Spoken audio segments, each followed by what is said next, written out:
Hi hello friends, welcome back to my channel. ఈరోజు మనం daily user sentences class 11 చూద్దాము. Daily sentences videos అనేవి మీకు అప్లోడ్ చేస్తున్నాను. మీరు కనీసం ఒక 10 మినిట్స్ అయినా స్పెండ్ చేసి నేర్చుకున్నట్లయితే ఖచ్చితంగా కొంచెం ఇంప్రూవ్మెంట్ అనేది ఉంటుంది. Without wasting of time, let's start learning. First one is ప్రస్తుత కాలంలో ఇంగ్లీష్ నేర్చుకోవడం చాలా అవసరం. It's most necessary to learn English this days. It's most necessary to learn English this days. నువ్వు త్వరగా కోలుకోవాలని ఆశిస్తున్నాను. I hope you will recover soon. ఆశించడాన్ని హోప్ అంటాము. I hope you will recover soon అంటే త్వరలో. నీకు ఒంట్లో బాగాలేదని మీ తమ్ముడు చెప్పాడు. Your younger brother told me that you are unwell. Unwell అంటే బాగలేకుండా ఉండడం.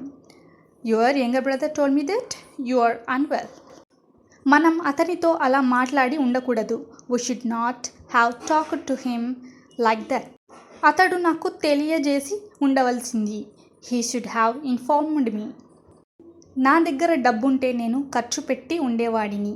If I had money I would have spent it. If I had money I would have spent it.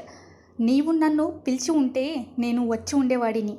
If you had invited me I would have come.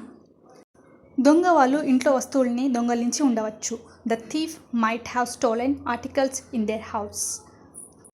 మీరు మా చెల్లిని ఇంతకుముందు చూసి ఉండవచ్చు.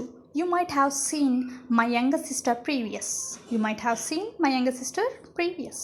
వచ్చు అంటే మైట్. ఆ ఫోటోలో ఉన్న వ్యక్తిని గుర్తుపట్టగలరా? Can you recognize the person in the photo? Can you recognize అంటే గుర్తుపట్టడాన్ని రికగ్నైజ్ అంటారు. The person in the photo. ఆ వార్త విని నేను చాలా ఆశ్చర్యపోయాను. I was astonished on hearing the news. I was astonished అంటే ఆశ్చర్యపోయాను, పాస్ట్ కాబట్టి వాజ్ యూస్ చేస్తున్నాం. On hearing the news. అతడు బాధ్యత కలిగిన ఉద్యోగంలో ఉన్నాడు. He is in a responsible post. Bus ఆగకుండా దిగుతావేమి? Why do you get down from the moving bus. Get down అంటే దిగడం. Why do you get down from the moving bus. Steel సామాను ఎక్కువ కాలం మన్నుతాయి. Steel goods are durable. మనం వేసవి కాలంలో నూలు బట్టలు వేసుకుంటాం. We wear cotton clothes in summer. బట్టలు మార్చుకుని వస్తాను, ఆగండి. Please wait, I will change my dress and come. చెప్పుడు మాటల్ని నమ్మవద్దు. Don't believe hearsay. ఆంధ్రుల సినీ ఆరాధ్య దైవం NTR. NTR is the Andhra cine ideal. నలుగురిలో గట్టిగా తేల్చకు.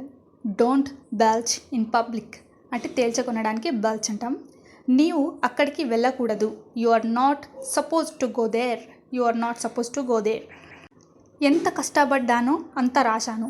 I wrote has much as I worked hard. పరీక్షలకు ఎలా తయారవుతున్నాడు? How is he preparing for the exams. నేను తిరిగి వచ్చే వరకు ఇక్కడే కూర్చో. Sit here till I come back. Till అంటే వరకు. ఒంటరిగా ఉన్నట్లు అనిపించదా? Don't you feel lonely. ఇంత హఠాత్తుగా మార్పు ఎందుకు? Why this sudden change. నన్నెందుకు అనుసరిస్తావు? Why do you follow me. ఆ విషయాన్ని పెద్దగా చేయవద్దు. డోంట్ మేక్ ఏ ఫస్ అబౌట్ ఇట్. ఫస్ అంటే ఆ విషయాన్ని పెద్దగా చేయడం. కొంతసేపు ఆగండి. Wait a minute please. ఆ విషయాన్ని భూతద్దంలో చూడకు. Don't magnify it. ఈ విషయాన్ని జాగ్రత్తగా గమనించండి. Make a note of it please. Make a note of it please. వాడిని ఏడ్పించకు. Don't make him cry. తొందరగా వస్తున్నావా? Are you coming quickly. నాకేమీ భయం లేదు. I'm not afraid. Thank you to one and all. If you like the video please subscribe, like and share the video.